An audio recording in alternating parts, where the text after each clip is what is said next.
There are a lot of really interesting insights that you can spend time reviewing in Insight Maker, though things get a lot more interesting when you actually begin to create your own insights.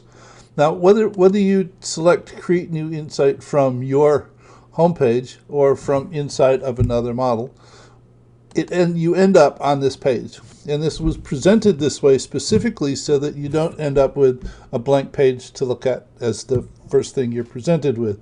And it's a sort of a sequence about how to go about building a simulation model, a bunch of links to different help pages in the online documentation within Insight Maker, and some guidance on how to go ahead and share your insight, either by simply taking the URL and send it to someone else, or creating stories, or creating articles out of the stories. So once you've gone through enough of that, what you want to do is you want to click here to clear this page, and then you immediately want to save the insight. So you then type in some name, and I'll call it new demo. And then you can assign one or more tags. The reason that you do is Insight Maker keeps track of the tags, and you can search for content based upon, you and other people can search for content based upon the title, tags, and the description. So we're going to call this Insight Maker intro demo, and then some description of what this is about. And then you have the option of either saving this as a private insight or a public insight.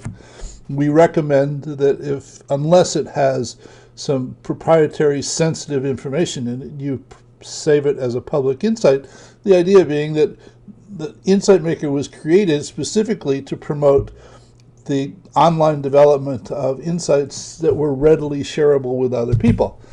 So just select public or private. And then there's also a feature where there are groups within Insight Maker, and I'll cover those in detail later, but it's a way to set up a group for a number of people to share models, and then go ahead and save it. Now once you save it, notice up here that this is changed, and this is now Insight 45,571 new demo. Every time you now make a change to the insight that you're creating, it will automatically be saved. You don't have to worry about it. Now, from time to time, it forgets or gets lost or whatever. If you try and close the web page and it's not been saved, it'll give you a message, and you can go here and explicitly tell it to save it. So once you've now saved it, if you come over here and click, you open this. This is a link to a video about creating a simulation model, the online help within Insight Maker, and some help information that we've built into Kumu.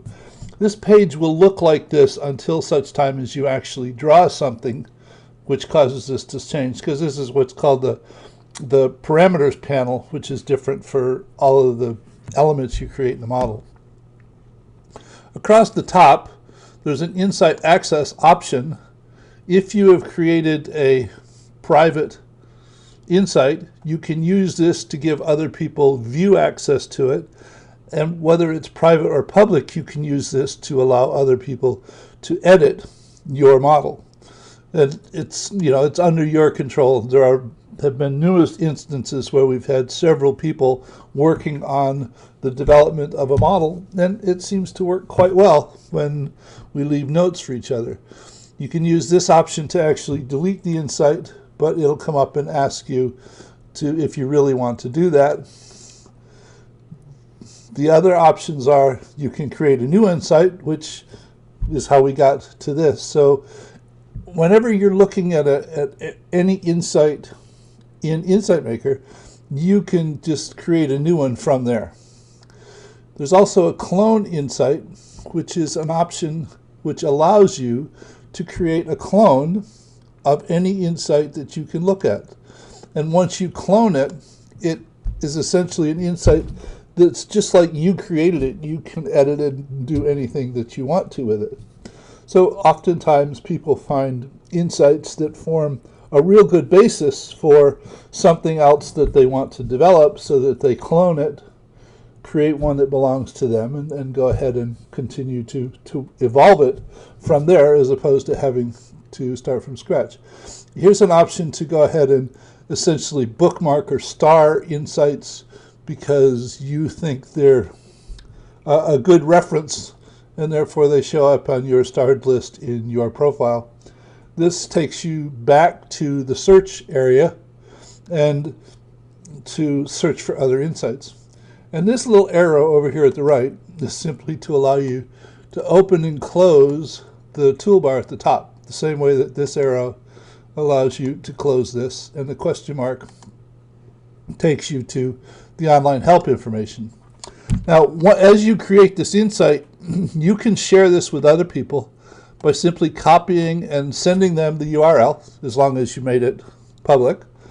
And you also have the option to go ahead and send this out to social media through a number of different, here's Twitter, Insight, or LinkedIn, Google+, and there are also a host of other ones that are available that you can use if that's a place that you're active, and then an option to go ahead and print the insight. So that's what happens primarily on this screen. These larger buttons across the top are the toolbars that you will use to create an insight, and I will provide additional videos that talk about these or groups of these together as appropriate, and we'll see you in the next video. Take care.